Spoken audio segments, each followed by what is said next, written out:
তোমার ছেলে কইছে মাছ না আনলে আজকে ভাতই খাইব না।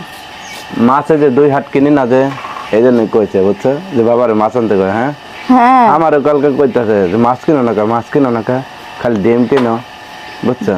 এই জন্য কইতাছি আজকে জিনতে পারো, আজকে মাছ নিয়ে আয়।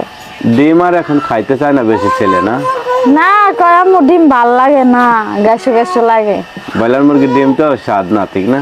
হ্যাঁ, আবার দেশাল মুরগির ডিম যদি হয় না তাইলে খাই ফেলে। দেশাল মুরগির ডিমের দাম আছে 15 টাকা পিস। 60 টাকা হালি, সে লেবুর মতো দাম। লেবুর মতো দাম।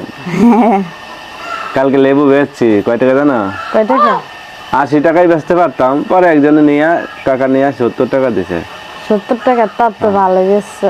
হ্যাঁ আর দেখ সময় লেবুর দাম হয় আর গইরা যায়। 2 টাকা আলি। তাইলে আর দেখ রোজার মাসে, রোজা রমজান মাসে কি দাম বাড়ায় প্রত্যেকটা জিনিস।